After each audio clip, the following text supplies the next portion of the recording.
I'm Sharon Israel, your host of Planet Poet Words in Space on WIOX Community Radio. And I'm so happy to welcome my in-studio guest, poet, writer, and historian Bill Birns, to discuss and read from his latest book, Fleischmanns in Verse and Other Works. Hello, Bill. Hi, Sharon. It's nice to be here. Thank you. You're so welcome. It's great to have you in the studio. Bill, I'm going to read your bio for everyone. Bill Birns was honored to be named one of 50 Stewards of the Catskills by the Catskill Center for Conservation and Development on the occasion of the center's 50th birthday. A citizen of Delaware County for over 50 years, Bill has long been active in the community. Bill is the author of the recently re-released A Catskill Catalog, available from Purple Mountain Press, NewYorkStateBooks.com, I Was Corning a Beaver Like You Do, Joe Hewitt, John Burroughs, Mountain Culture, John Burroughs Woodchuck Lodge, and Mountain Arts Media, and 2 books of locally focused verse, The Myth in the Mountain and Fleischmanns in Verse. A Ph.D. in Rhetoric and Linguistics, Bill taught a couple of generations of Catskill Mountain kids at Margaretville Central School and Onteora High School. He lives in Fleischmanns with his wife Gayla and dog Murray Wagner. Where's that Wagner? Murray Wagner, yes. So, Bill, welcome. Thank you. It's very nice to be here, Sharon. Oh, thank you so much for being here. And you have such a history in this area, and you've been so engaged with the communities up here. And I was wondering if we can start off with a poem. And we're going to read mostly poems today, right, Bill? Yes, we are. From your book, your lovely book, Fleischmanns in Verse. Well, thank you, Sharon. Fleischmanns in Verse is a little bit history of Fleischmanns told in verse as opposed to sentences and paragraphs. It's told in verse and stanzas. There are 8 poems, and this first one, which is called On the Porch in Fleischmanns, recounts an experience I had a couple of decades ago, sitting on the porch at the New Lorraine Hotel with my friend Gerda Schrager, who was a Auschwitz survivor, and Mrs. Kahn, a woman who was a guest at the hotel, whom she too was an Auschwitz survivor. And I think maybe some of what she said was for my ears as the outside guy, but this is how she started her conversation. This is called On the Porch at Fleischmanns. So much suffering, the Kennedys, like a curse. On faded hotel porch, she tells me, this old woman in duster and slippers, babushka pinned round her head, her Auschwitz childhood fresh in her mind like yesterday. Such a handsome man, that Mengele, every day in boots and long white gloves, and tall. It is a curse. We sit in Bushkill Hollow, Armstrong Tract, behind the West Slope, Shandakins, beyond the Blue Mountains, here on this run-down hotel porch at the head of the Fish. The father, the old man, was a bad man. Ambassador, he turned away the Jews. They all did. Look at the Queen and what's happened to her. What happened? Do you see? Turned away the Jews at Palestine, everywhere. No one lifted a finger. Only Cuba. They let a ship in at Cuba. It is a curse to see the children die, to suffer as the Jews suffered. He lived so long, he and his wife, to see. Here in Fleischmanns, faded mountain resort, survivors sit on rented summer chairs of an evening to remember. That's called On the Porch in Fleischmanns. That's incredible.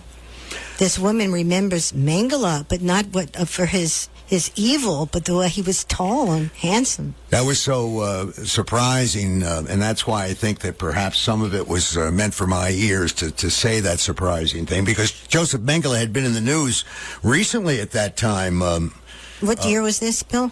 I'm not sure exactly whether he was caught again or people thought he could be caught. Right. I don't know. But he was a doctor who committed some atrocities during the Holocaust. And to have him described as such a handsome man. It's fantastic because that's a remark that somebody would make upon seeing such a person, apart from his deeds. And when she says, "Oh, the father was terrible," that's Joe Kennedy. That's Joe Kennedy. That's Joe Kennedy. And the idea that the curse was that we all know that the tragedies that the Kennedy parents lived through, losing several children in such public ways.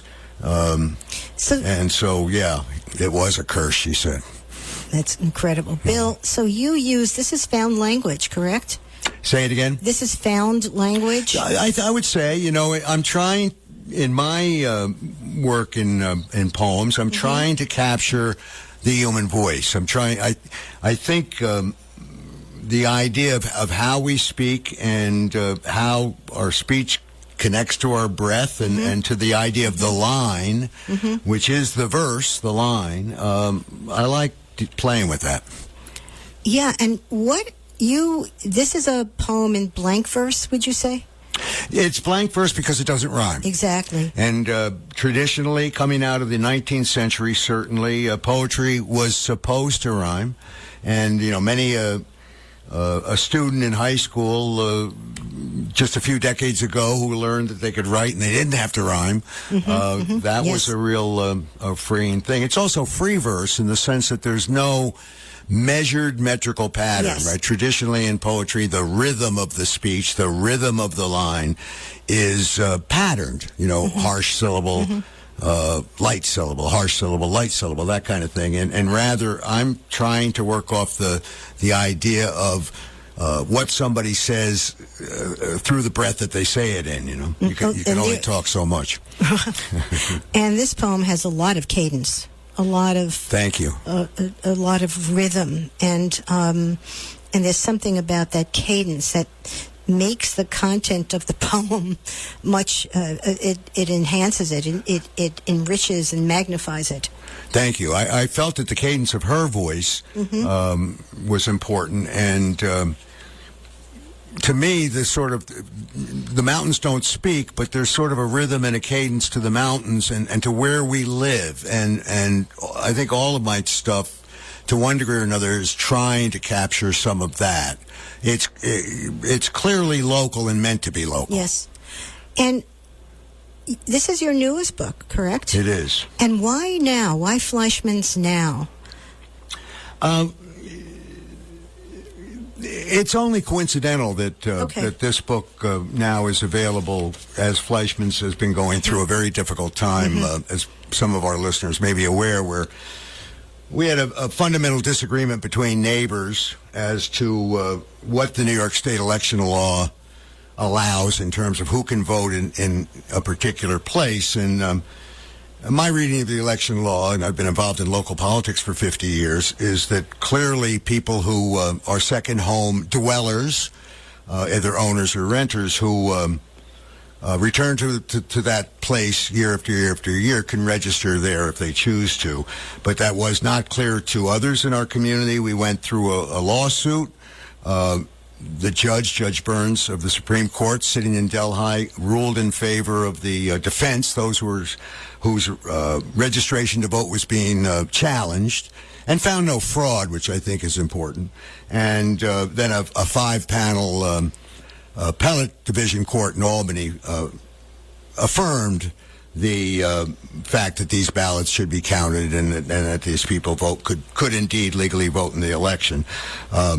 I'm not sure that they completely settled all the issues involved. As I've read the decisions, there may still be challenges on registrations in our next election in a couple of years, but they certainly, the judges established, that once you have successfully and we would say legally registered, you have the right to vote, people can't turn you away, and secondly, that there was no fraud. And I was pleased to see that today in the Albany Times-Union there is a newspaper article which includes the fact that fraud was not found in Fleischmanns, because fraud's a felony, and you hate to think that your neighbors are committing fraud, and it turns out my neighbors were not committing fraud. You talk about Faded Fleischmanns, because it has a huge history as a very important resort. Fleischmanns was the first, I believe Fleischmanns was the first Jewish resort in America. I could be wrong about that. Wow. Maybe Newport, because there was a Jewish community there. But Fleischmann, I'm going to read a poem in a minute that tells us a little bit about this. Okay. There was a great degree of anti-Semitism in the late part of the 19th century, and the establishment for Fleischmanns was a reaction to that. So let me read, please, Sharon, from poem number 8 in this sequence called Fleischmanns in Verse. I'm just going to read the first 2 stanzas there. It's a long poem, and it's called How Fleischmanns Became. And it goes like this: How Fleischmanns Became. Founded in the last decades of the 19th century, Fleischmanns, by Jews seeking resort respite from the anti-Semitism then ramming its way through the springs and beaches that were the tonier resorts of the day. A prominent city banker was turned away from the hotel he and his family had summered at for years. That was the turning point. Came out here in 83. He was older then, the senator.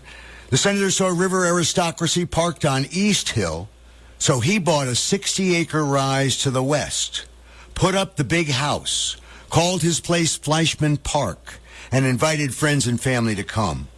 A summer paradise in mountains that put to mind Moravian hills, safe from society's ugly turn. It took off.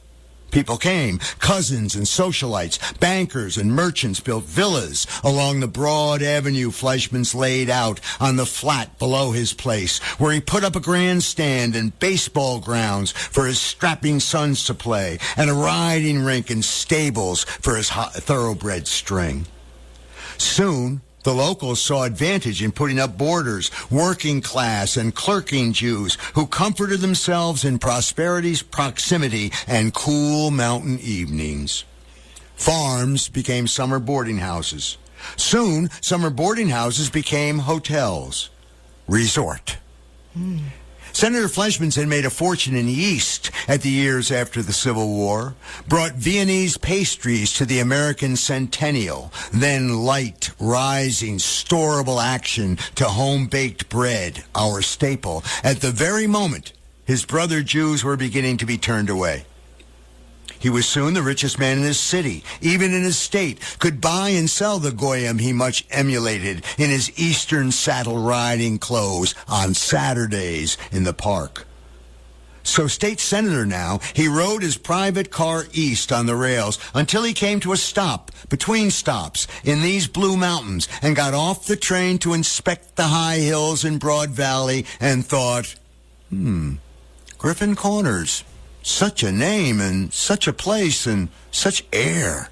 So fresh in these cramped lungs I have. And coughed and realized that cough was the first since his train had climbed these hills from the west. The first cough since the blues had risen around him. The first cough and not a single gasp and breath came so easy. So he barked. For Senator Fleischmann, while a self-effacing and temperate man with his family and intimate friends, barked at the young men who were with him constantly, ready to take his wishes and turn them into action. Find me the station agent. The poem goes on to talk about how he discovers that Mr. John Blish, the great-grandfather of John Blish, who currently lives and has lived his whole life in Fleischmanns, that he had 60 acres for sale on that hill west of the wealthy aristocrats who were where I live now in Armstrong Park, which was the park or estate established in 1842 of John Armstrong, who was a Revolutionary War veteran, who was married to a Livingston, who was a big-time guy. Wow. Yeah. That's, again, the language is so immediate. Thank you. Thank you. That is what that's what I'm trying to do. So thank you very much. Yeah, you bring it completely to life. Mm-hmm. And so Fleischmanns was originally Griffin's. Fleischmanns was originally Griffin Corners. Griffin Corners. And in 19, and that's contained in the I can actually read something that tells you exactly how that happened. It was called Historic Proclamation of 1913, and it takes an actual historic document and tries to turn it, and I hope I'm successful, into verse. And it goes like this. Mr. Julius Fleischmann and Mr. Max Fleischmann, heirs to Senator Fleischmann, have offered their good wishes and the 6.5-acre parcel known as the Fleischmann Mountain Athletic Grounds to the people of the village of Griffin Corners to be used by the people in perpetuity insofar as no admission can be charged for any event within the park, and that the park be called Fleischmann's Park, and a sum of $50,000 beyond deposit in the village bank for the endowment of the park. Mr. Fleischmann and Mr. Fleischmann sincerely acknowledge the intention of the village to change its name to Fleischmann's. So in a sense, the Fleischmanns brothers, their father dead now, were able to sort of buy that. But then the Fleischmanns family abandoned Fleischmann's, and really had nothing to do with it for years. Part of the family ended up in Santa Barbara, California. Interesting, Miss Holmes, who is now serving, I believe, 13 years in prison, just started her prison term. She was the one who... Elizabeth Holmes? Elizabeth Holmes, who, the fraud, the real fraud that occurred there with the blood work. The blood work machine. Yeah. She's a Fleischmann. She's the granddaughter of Christian Holmes, and who married a Fleischmann's, obviously marrying outside of the Jewish faith, Christian Holmes, and she comes from the Fleischmann's family. So when people talk about she comes from a family that had a strong business background, and that was part of the appeal that got the George Schultz and the others to take her very seriously, was she did come from this prominent business family. Fascinating. Yeah. This is Planet Poet, Words in Space at WIOX Community Radio. We're live and local from the Catskills, and I'm Sharon Israel, your host. Joining me is poet, writer, and historian Bill Birns. And Bill, when we were talking before the show, you said you were very, very interested and passionate about the human voice and verse in the human voice. Can you talk a little bit about that and your background, your Ph.D., if you want? Well, in a minute we're going to turn from Fleischmann's to verse to a little book I published, the first book I published, called The Myth in the Mountain. And the story behind that is I in the early 1980s, I was a teacher at Margaretville Central School. I was teaching English. I found that the most exciting thing that happened in the English classroom was when the students wrote something. That was when you got to see what they were thinking. You really got to it excited me. And so I decided to learn as much as I could about the teaching of writing. When I was in school, I'm sure it's true for you too, Sharon, when you were in school, nobody taught you how to write. They just said you've got a composition due on Friday. And exactly. So I did attend, from 1981 until 1986, I went and attended a program. It allowed me to do it part-time, a Ph.D. program in Indiana University in Pennsylvania. I would spend summers out there and do some work at home during the school year. And that was a program designed really for college professors who were faced with open admissions, where everybody with a high school diploma, particularly in New York City, sometime in the 1970s, the thought was everybody with a high school diploma could go to community college. So yes, I taught a couple of courses at Del High Tech, and very often when I would say, what did you do when you were writing in high school? Kids would say, we didn't write in high school. That was not true in Margaretville. Kids wrote in Margaretville. Pete Palin was a very fine teacher there, myself, Barbara Atkin. There were a bunch of us teaching English in Margaretville. And so what I did, I went to this program. And I got very interested in the linguistics portion of it. I ended up doing my dissertation on the dialect of the Catskills, how people spoke here in the Catskills. The 1940 Vassar College MA thesis that was the gold standard in Catskill dialect at the time. That's how much, this is 1984, so that's how much shelf life this stuff has. Said that we talked Hudson Valley dialect. I went to Kingston enough to know that the people in the mountains talk differently than the people down in the Hudson Valley. So I did this study. I was constantly dealing with the grammar of the way people talked up here, and I needed to just hear the voice. Right. And so I started writing I would both be working on my dissertation at one point and then working on these poems on the other. And these poems were based on what I discovered in the little village of New Kingston, which I lived for 20 years and loved very much, still do. And I took what was true about New Kingston. I added a couple of literary lies and and created this book called The Myth in the Mountain. Would you read The Elder's Profession of Faith? Yeah, this is a poem. It's a little longer than some of the others, not as long as the ones in, I tend to be a long guy, in Fleischmann's in verse, but this is one where I'm trying to capture what I heard in the voices and the speech of the men, the older men than me around me. Mm-hmm. And one guy whose voice was very prominent to me was a guy named Doug Faulkner. His son, Glenn, now, Doug would be so proud, is president of the telephone company and running for town supervisor in Margaretville. And I can hear Doug in this. I hope Glenn can. The Elder's Profession of Faith. They're all gone now. The professor and Robbie and Sharky and Hap. These were men. Ain't been none to take their places. Not in this valley. The professor there would sit on the porch and talk for hours, tell the old stories about Uncle Jake coming over the mountain seeking the promised land the chancellor deeded over to settlers burned out on the river.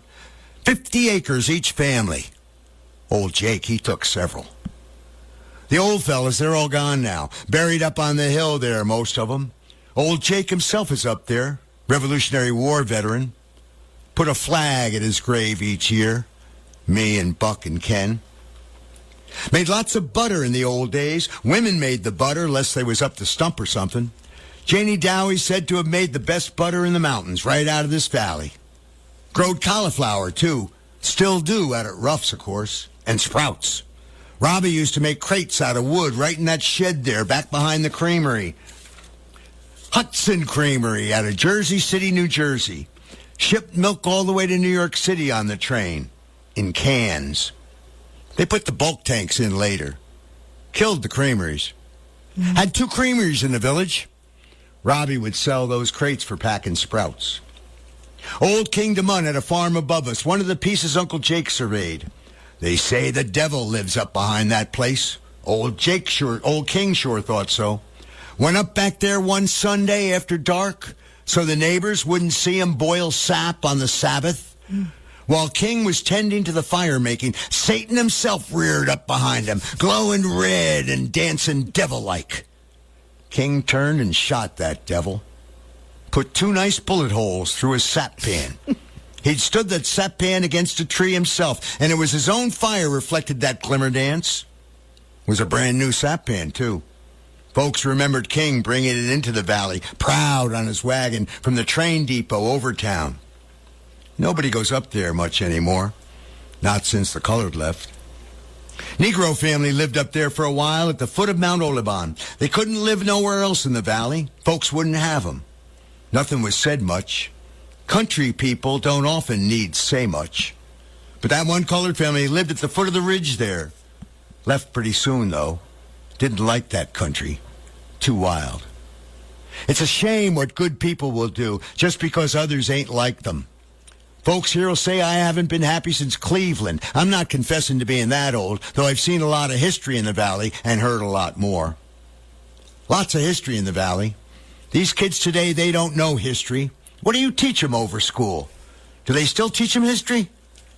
Up behind that farm there, back up in, beyond Old King's secret sapping spot, up there is some history. Old King, he didn't find that sap pan till next morning.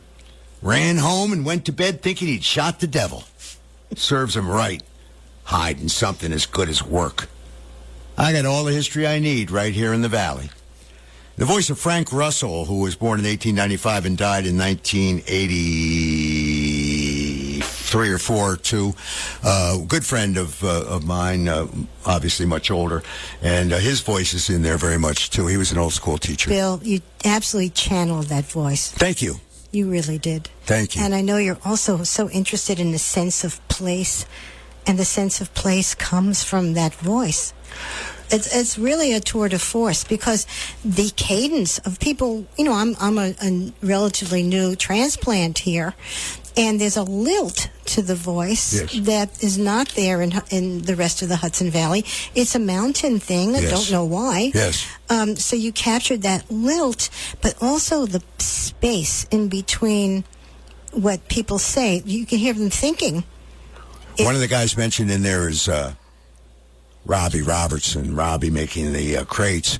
Robbie is the grandfather of my good friend Pete Palin, and he I was painting my house one summer. Robbie would come down and sit on the porch of the country store at 12 o'clock, noon.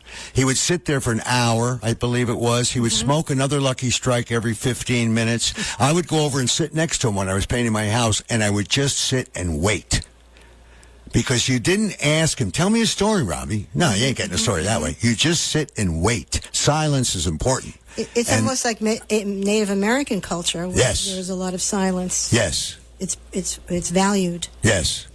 Yeah. And I used to write a column for the Catskill Mountain News from 2008, 2013, and one of the stories I wrote was about Joe DiMaggio coming up through the mountains to go to Cooperstown, and they stop for directions, and the old farmer gets off the tractor to give him directions, and he's talking over Joe DiMaggio in the passenger seat to the driver, telling him the directions, and in the middle he interrupts himself, pats DiMaggio on the arm, and says, "I see you, Joe. I see you." And that captures to me the authentic mountain thing is like, I'm not going to disturb you, I'm not going to bother you, I'm not going to make a fuss about you, but I see you, Joe. I see you. And that's Joe DiMaggio. For those of you too young, he was a great ball player and married Marilyn Monroe. You have to come back, Bill, because Yes. I want to hear more, Thank you. and more. You're listening to Planet Poet Words in Space. I'm here with the historian and poet Bill Birns, who is joining me in the studio today, which is a real treat. Now we're going to go to our special segment with Pamela Manché Pearce, Planet Poet's Poet at Large. She's here to bring her unique insights into poetry and the latest poetry news. And Pamela is writing poems and taking a break from making visual art for this summer. Hello, Pamela. Hello, Sharon. Hello, Bill. Hi. I'm so happy to be here. Nice to have you, Nice Pamela. to have you here, Pamela.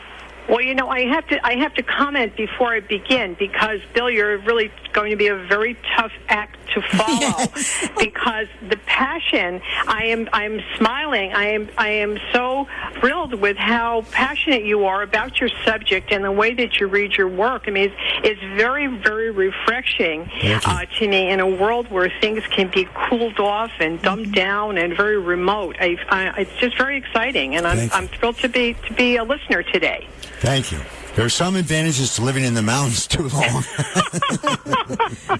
Well, that's not a problem that I have because right now I live in Midtown Manhattan, so it couldn't be more different, right? Right, exactly, yes. Two unique voices here today. There we go. Well, as poet at large, my job is to gather from what's happening and bring some elements of that. That's how I see my job as poet at large. And recently, I've been very interested in the writers' strike. And I'm very excited that writers are picketing and getting a lot of support for their rights as writers. And although this is nothing new, which I'll point out later on in my little segment here, in addition to that, very recently I was in a discussion with a group of poets we're all going to be on this show next month, and we were talking about what can we read on the air. How does that work? What are the rules of copyright? So I began to read about copyright and historically and in modern times and what it is that's happening. And I think that sometimes I feel like I know the thing and then I have to refresh my own memory or get new information. And I'm reading about copyright, and the most basic idea is that copyright is the right to copy. And the definition of it, which I'm going to read now, is the exclusive legal right given to an originator or an assignee to print, publish, perform, film, or record literary, artistic, or musical material, and to authorize others to do the same. When we think about all of this, when we look at this for what can we read on the air, many people probably don't know that we can't just pick a poem of anybody we want and read it on the air, because it's going to be listened to by many people and it's going to be part of a podcast. Correct. So the basic rules are that you can either do that with the permission of the author, the poet, or the poet's publisher. Otherwise, it has to be something in public domain, which reaches public domain 70 years after the death of the poet, or 95 years after the publication of the poet. And you can use it that way without having to pay any kind of royalties. But sometimes, if the heirs of the poet have renewed the copyright, or the publisher has done that, then the poem is not in public domain. Right. So those are the most basic rules, and we have to deal with this every time we do this show, right, Sharon? I mean, yes, it's not so bad for broadcast because we're sort of unprotected by the umbrella of the station. Correct. And it's for educational reasons, and it's nonprofit. Right. So I think we're covered, but definitely not for podcasts. No. And that's a big change for me as poet at large, because for years we were not doing podcasts and we were just doing the broadcast. Mm-hmm. And you're absolutely right. If it's just for it's the same thing as when I would lead writing workshops. I could hand out copies of poems, mm-hmm. and not have to worry about that.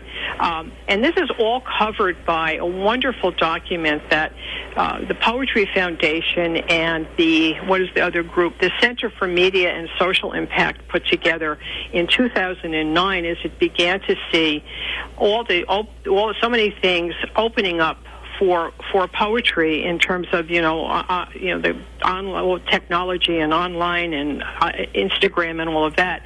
So they pulled together a whole group of people to sit down and create guidelines for poetry, so that not only would the poet be protected, but there would be the capability of bringing more poetry into the world, which I think is a wonderful, mm-hmm. Wonderful goal.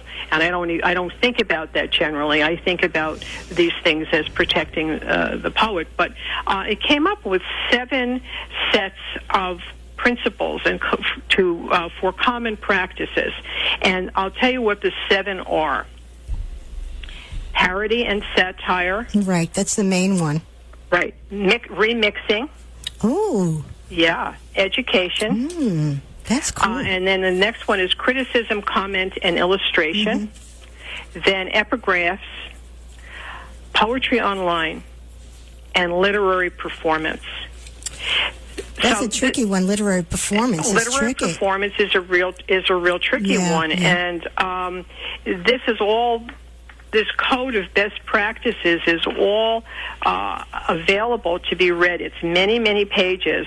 But it really, if you're in doubt, if people are listening and they want to know how they can use poetry in all these different ways, this is a great document to rely on and to have real guidance. And I think that the Poetry Foundation, what would we do without the Poetry Foundation?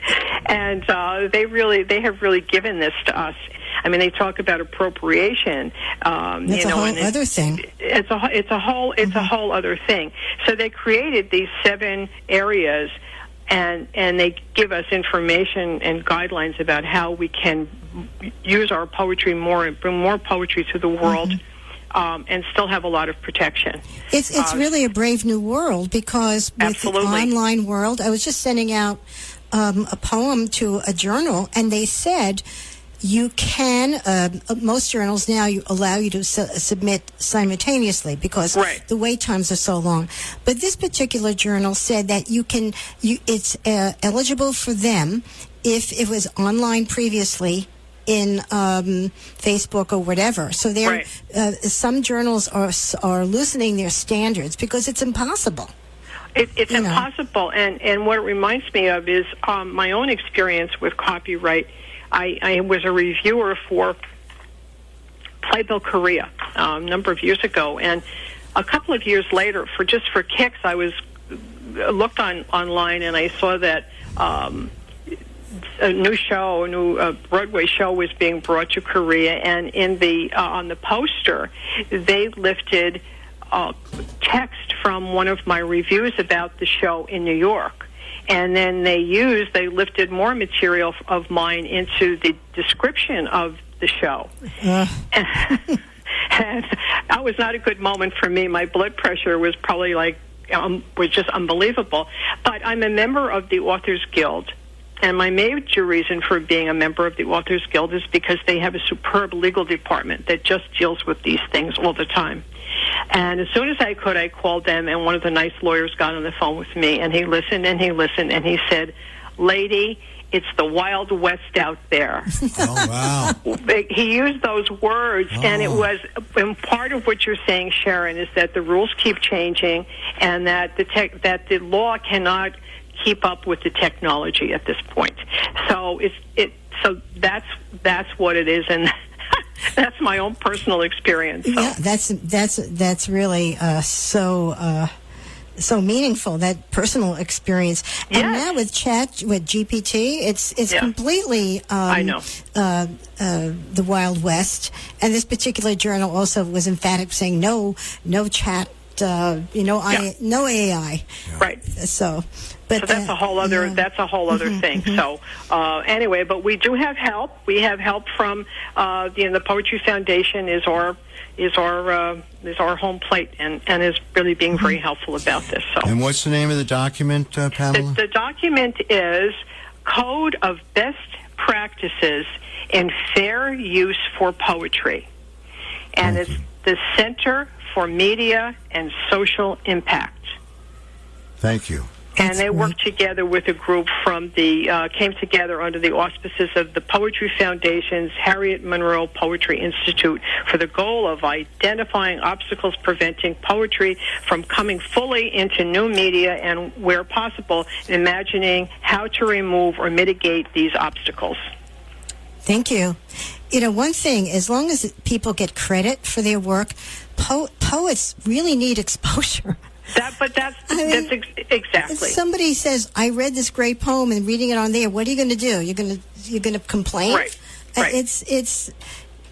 It needs to be heard more, but that's a totally other subject, right? Right.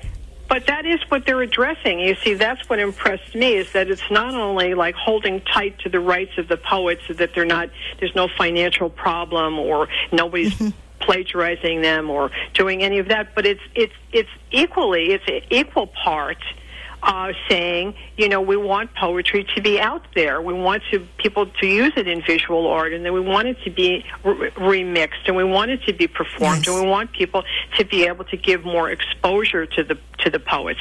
And that really turned me on when I read this, because I figured that it's not just one thing; it's both things. Thank you so much, Pamela. That is so Thank informative. And beautifully researched and presented. Thank you. So, my pleasure. And there's more of it. So when I'm on the show in September, I will go to part B of this. Wonderful. Thanks so much, Pamela. Pamela All right, Pearce. now I can relax and enjoy myself. Take care, Bill. Great to hear you. Thank you, Sharon. You're welcome. Pamela Manché Pearce. Thank you. Poet at large. Nice to meet you. Bye-bye. Bye. Fascinating subject for all. Yes. I mean, like your work, everybody should hear your work. Yeah. Well, thank you. But Bill, it's, I like what Pamela said. You have such passion when you read, and your speaking cadence sort of, I think you've absorbed a lot of the cadence of the area. Am I wrong? Thank you. I take that as a compliment.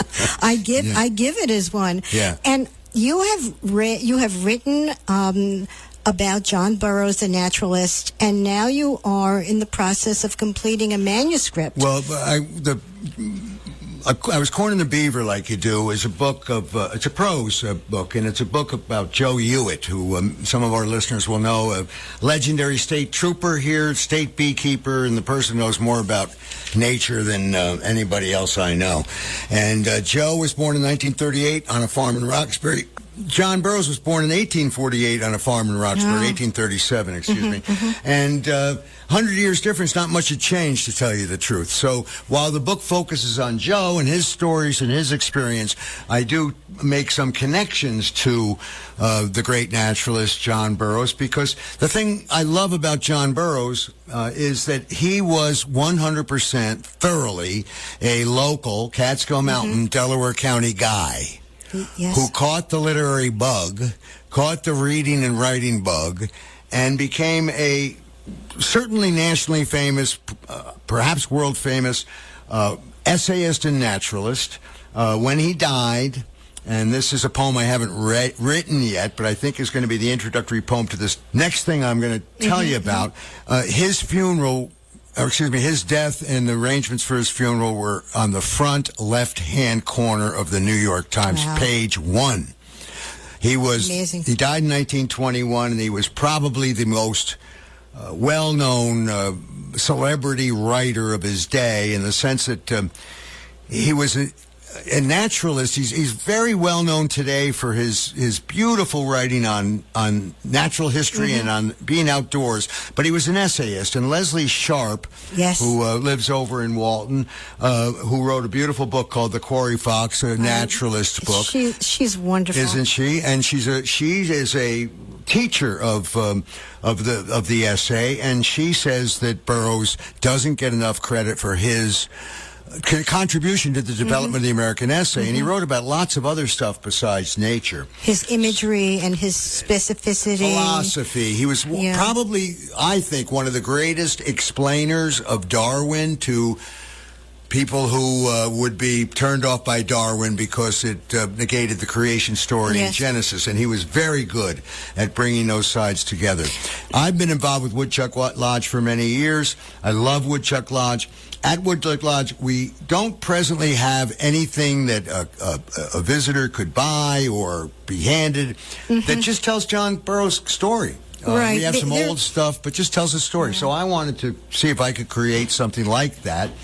And because I like to write in verse, meaning I like to write in lines with that cadence that you talked about, I decided to do it in verse. So I'm calling the temporary title for this is John Burroughs' Story in Verse.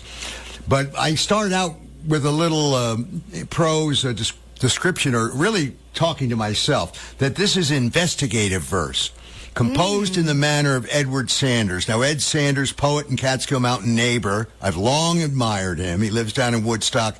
He used to be part of the Fugs rock. I was saying, this is the Ed Sanders? The Ed Sanders, the Fugs, you know, I the saw famous them in interview with Kerouac. And Ed's in his 80s now. Good poet, by the way. Excellent poet. And he devised this thing he calls investigative verse, which is to... He did a biography of Allen Ginsberg. He's done the history of America, all in verse. And so I'm trying to cop his approach with John Burroughs in verse. So I'm just going to read how I started it. This is a work in progress. Nothing's quite finished to this. I have plans for 7 chapters, if you will, and I've written 2. Why 7? Because it just breaks down into trying to sectionalize his life. Boyhood matters, breaking away from home, his connection to Walt Whitman and his time in the District of Columbia when he and Whitman were very close. His return to the Hudson Valley at Riverby, his estate that he set up, his farm that he set up in the Hudson Valley. The time he was in Slabsides, his Hudson Valley retreat, where that's really where he started to be recognized as a sage, you know, as somebody that you go to for wisdom. Okay. His years at Woodchuck Lodge here in Roxbury, the last 10 years of his life, he spent summers here. And then the last chapter, Beyond the Tears, would be Burroughs' reputation and so on. I came down to Margaretville to teach from Union College, where I'd gotten both a bachelor's and a master's degree in American Studies. And I never heard of John Burroughs when I got here. Right, you've heard of John Muir. Yes, but John Burroughs was buried for a long time, and he's coming back, I think, big time. And I want those of us involved with Woodchuck Lodge want to help that along. I love Woodchuck Lodge. I live 5 minutes away from it. Exactly. What a lovely place, huh? But it's so like you can just happen on it. Yes. It has no hoopla or any kind of special aura. It's just there. It's there. We've made some really good improvements, especially with the grounds. Mm-hmm. We did I say we, I'm no longer on the board, but I still feel very much a part of it. We had the place surveyed, discovered we had 19 acres, didn't realize we had that much. We're developing some of those acres with hiking trails and places to sit. And so we've got a summer house up on the hill where you can go up and there's a little library in there and you can pull out a book and read. I mean, it's just a lovely place that people ought to try to rediscover, because if you've been around here a long time, and you were at Woodchuck Lodge 10 years ago, it's a different experience. And there are docents, there are people to give you the tour. Yeah, it's really nice. So let me read this to you. This is the first poem in the section called Boyhood Manners, and it's called Here's Johnny. An agrarian. That's the John Burroughs I admire. Countryman, mountain-born, farm-raised, barely educated. Consider this, 8 years of common school and a few semesters secondary. Not college, secondary. No high schools back in them days, so heading Literary Institute up in Ashland for a term or two was about all he got. November 1854, at 17, John made himself a scholar in their inaugural class. Earned the money teaching for a semester over in Tongor, down on the Esopus. Father wouldn't pay. Didn't believe in education. All the reading you need is in the good book. Well, that and a weekly newspaper and the Sign of the Times. Old school Baptists his parents were, at least his father. 1802, Chancey Burroughs was born, just 100 years before my own father. This reporter's father, that is. You can call me Doc. Lots of folks do around these parts. But this ain't about me, about Burroughs, the naturalist, the essayist, the 19th century's Wendell Berry. Jefferson, at the start of the 1800s, made Chancey's people good Republicans. So on April 3rd, 1837, when John was born, sixth living child and fourth boy, Chauncey is staunch Jackson, strong for Van, the little magician, the sly red fox, a month now president of these United States, Jackson's legacy. Old school Baptist and Jackson Democrat, Chancey Burroughs was 35, prime of his strength, when baby John arrived. 'Twas Amy Kelly Burroughs did the hard work of bringing on the birth. Damp chill of late winter still holds when April breaks in the hills. Mother Kelly might have tended the labor, while Grand'ther Kelly told tales of the Independence War, Valley Forge and the General, or fished nearby cricks.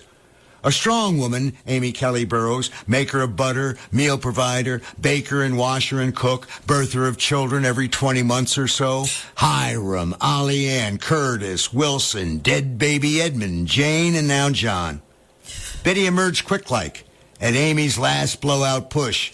Always a high-energy unit, this now just-born John, swaddled, laying in the hand-hewn cradle. So that's how I start. That's unbelievable. Yeah. That's your introduction? Yeah, that's how I start. He emerged quick-like. Yeah.